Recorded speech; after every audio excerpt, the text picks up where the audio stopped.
Imagine standing victorious on the battlefield, only to watch your entire world crumble in an instant. This is precisely what happened to 10,000 Greek mercenaries at Cunaxa. In today's episode of The Ancient Strategist, we're diving into one of history's most dramatic leadership challenges, the betrayal at Cunaxa and the aftermath that tested the mettle of Xenophon and his men. We find ourselves in 401 BC, deep in the heart of Persia.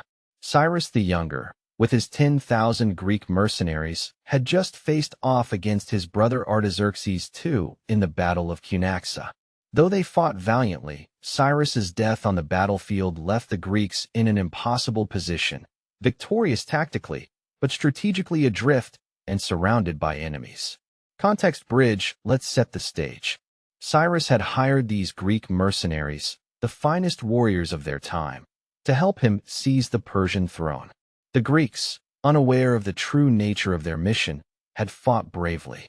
Now, with Cyrus dead, they were stranded hundreds of miles from home, surrounded by hostile Persians. Their generals, in a moment of hubris, accepted an invitation to a truce meeting with the Persian satrap Tissaphernes. Xenophon, an Athenian who had joined the expedition as a private citizen, recounts the events with chilling clarity. The generals went to the tent of Tissaphernes to confer with him, and with them went about 80 of the other officers and 200 of the common soldiers. What happened next would shake the very foundations of Greek morale. As Xenophon writes, Tissaphernes had them seized and put to death. Core teaching the treachery at Cunaxa presents us with 3 critical leadership lessons when everything falls apart. First, maintain situational awareness even in success. The Greek generals, flushed with victory, let their guard down. You must remain vigilant, even when things seem to be going well. Complacency can be your greatest enemy. In the heat of the moment, it's easy to forget that success is often fragile. The Greeks had just won a battle, but they were still deep in enemy territory. As a leader, you need to keep your eyes on both the immediate horizon and the broader landscape. When the situation changes, and it will change, you need to be ready to adapt. Second, don't let prestige or protocol cloud your judgment. The Greek generals, respected leaders in their own right, felt obligated to attend the truce meeting. But prestige is a double-edged sword.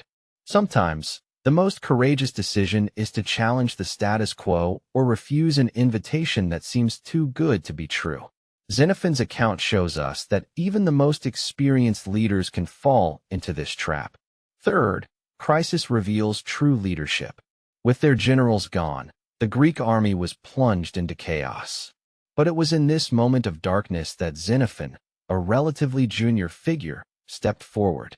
As he recounts, I saw that they were looking at me, and I realized that I was being considered as a possible leader. Xenophon's leadership wasn't about seeking power. It was about stepping up when it mattered most. Xenophon's emergence as a leader wasn't accidental. He demonstrated a clear understanding of the situation, a willingness to take charge, and the ability to inspire others. When crisis hits your organization, will you be ready to step forward like Xenophon, or will you wait for someone else to take the lead? Modern applications, these lessons aren't confined to ancient battlefields. In today's fast-paced business environment, maintaining situational awareness means staying attuned to market shifts and competitor activity. It means not becoming complacent with a successful product or service. When Facebook acquired Instagram, for instance, they didn't rest on their laurels. They continued to innovate and adapt. Challenging prestige or protocol might mean questioning a decision made by a senior executive or pushing back against a seemingly inevitable trend. And when crisis hits, whether it's a market downturn, a product failure, or a public relations disaster, it's the leaders who step forward with clear thinking and decisive action who will guide their organizations through the storm. The story of Cunaxa shows us that leadership isn't just about success. It's about how you respond when everything falls apart. As Xenophon and his men discovered, even in the darkest moments, there is always a way forward. Call to action. So, what will you do when faced with your own Cunaxa? Will you maintain your situational awareness, challenge assumptions, and step forward when crisis hits?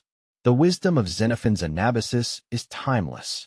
If this ancient wisdom resonated, subscribe for more lessons from history's greatest strategists.